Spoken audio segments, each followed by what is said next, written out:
It's in the name. This is a 9,000-pound motorized bomb that a plane would drop onto the water, where it would actually bounce along the surface until it reached the spot just above the water, at which point it would sink below the surface and then explode. Having the bomb bounce along the surface of the water allowed it to evade anti-torpedo devices and waiting for such a device below. And while the Nazis indeed developed a bouncing bomb of just that sort, the original invention actually comes from the British.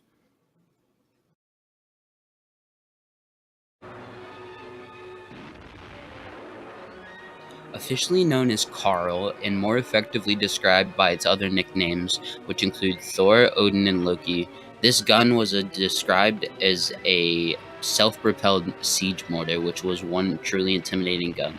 The gun was apparently the size of a whale and could fire shells the size of a rhino, and actually saw some combat, in fact, since the production models were finished in 1941, and they saw use in Warsaw Uprising and the Battle of the Bulge. Relatively speaking, the Fleisler Fi-103R wasn't particularly devastating, but it had a frightening advantage. It was piloted by one man on board. This, of course, allowed for greater accuracy, and the Nazis thus went into production and then even conducted test flights. Finally, however, some of Hitler's military advisors eventually convinced him that suicide missions weren't part of the German warrior tradition.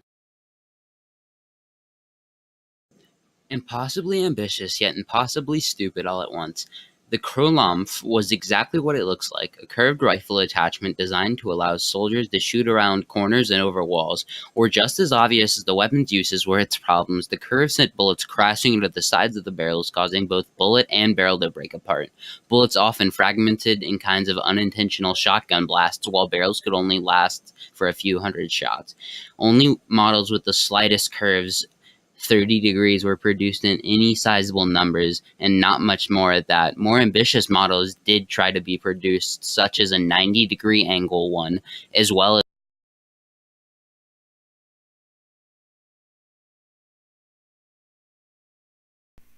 The Kriegsmarine, the German Navy from 1935 to 1945. The German Navy, at the time, was best known for its U-boats, the Tirpitz battleship, and the Bismarck-class battleship. Another formidable and well-known warship was the Dreadnought class. The Dreadnought was a large, fast, and powerful ship, equipped entirely with large-caliber guns. The Dreadnought was the first battleship to use steam turbines and reached about 21 knots, and it reached 21.6 during its trials. The Dreadnought mounted 10 .45 caliber 12-inch Mark 10 gun turrets. 3 turrets were located along the central line of the ship, and the secondary armaments consisted of 50 caliber 3-inch 12-pounder guns. Nazi Germany's plan for the future of the German Navy was to re-equip and expand on the Kriegsmarine. Plan Z would have resulted in a powerful fleet, but Germany's plan was fated to fail. When the war began, Germany canceled all major constructions of its warships. Germany instead focused on submarines because they were cheaper to build, far more capable of avoiding detection and picking their battles than cruisers and battleships, and in turn they bared a heavy toll on Allied shipping, while Germany battleships and cruisers mostly remained sheltered at ports.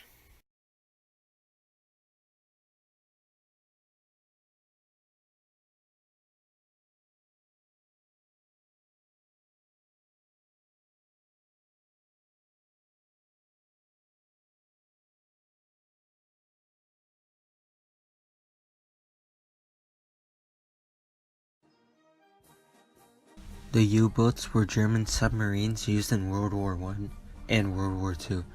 The first U-boat was built in 1905. They were the first submarines used in world wars, and the first with deck guns, mines, and torpedoes. The single-hull design could withstand water pressure up to 820 feet. The interior was divided into 6 rooms: the electric motor and stern torpedo room, engine room, crew cabin, control room, radio and sound, galley and officers' quarters, and torpedo room. The World War II U-boats were longer and held more people than the previous ones in World War I. Germany built over 700 types V2 U-boats, making them the country with the most U-boats built. They were usually used in the Atlantic Ocean. For British merchant vessels operating during the World War I, few things were so terrifying as the submarine. The German Navy used the U-boats to sink 5,000 ships, measuring more than 13 million gross register tons during the war. There are 6 different types of U-boats during the World War II. They produced many different types of U-boats as technology evolved. Most notable is the Type V2, known as the workhorse of the fleet, which was by far the most produced type, and the Type IX boats, an enlarged V2 designed for long-range patrols, some traveling as far as Japan and the east coast of the United States.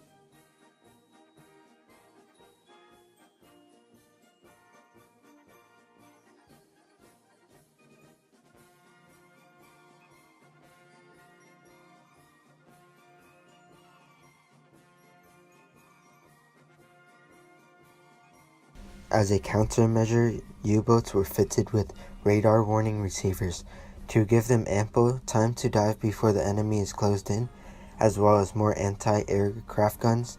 However, by early to mid-1943, the Allies switched to centimetric radar, which rendered the radar detectors ineffective.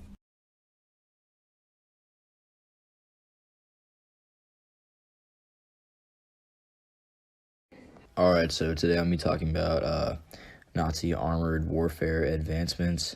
The Nazis, after the Treaty of Versailles, were limited on what kind of tanks they could create, and they actually came up with their own little design of tanks that they called tractors and stuff like that, and small tanks that were able to slide past the Treaty of Versailles. And, people would kind of let it slide because they didn't identify as war machines. But when the Nazi Empire started to, get things going and start, disregarding the Treaty of Versailles, they started, really starting to produce their first notable tanks. And that was in 1934 when they developed the Panzer I. This tank was a very light tank. It was built only for training purposes. And later on in the war, it was forced to see combat just due to the lack of ability for the Germans to produce enough tanks. But this tank only came equipped with a machine gun, and it was just not suitable for armor-to-armor combat. Moving on from that, they developed the Panzer II in 1937. This tank was a major step up from the Panzer I. It could achieve 25 miles per hour, and it came with a 20-millimeter weapon. This tank was the main battle tank in the invasion of Poland, France, and the Soviet Union. The main problem with this tank was it couldn't stand up against the Soviet T-34s, but it proved itself to be superior to anything the Polish or the French had. Moving on from there, we've got the Panzer III. This tank was basically Germany's attempt to boost up their Panzer II tank and kind of combat the T-34, but it was still nowhere close to the superiority that the T-34s had. This tank came with a 50-millimeter gun, and it came with some revisements to the armor. This tank could again travel 25 miles per hour, and it was still an agile tank. It came with a lot of different combinations for the guns, and there was larger guns implemented as well as smaller guns for. One of Germany's main gun manufacturers during World War II was Moser Werk. They were known for producing miniguns for the Nazis, such as the Volks pistol, the Moser C96, the Moser HSC, and many other commonly produced weapons. Their main competitor, Astra and Zeta, also manufactured many guns, except they focused on manufacturing pistols. The Moser Company began manufacturing weapons in 1870, 69 years before the war began. And Astra and Zeta began in 1908, being only around 31 years before the war began. Common German weapons included one popular German gun used during World War II, being the MG-34. The German MG34 was an efficient and powerful gun that could be mounted on a bipod or tripod, depending on the situation that it was needed. The MG42, another mounted gun, was commonly used during the war and ended up causing many casualties during D-Day.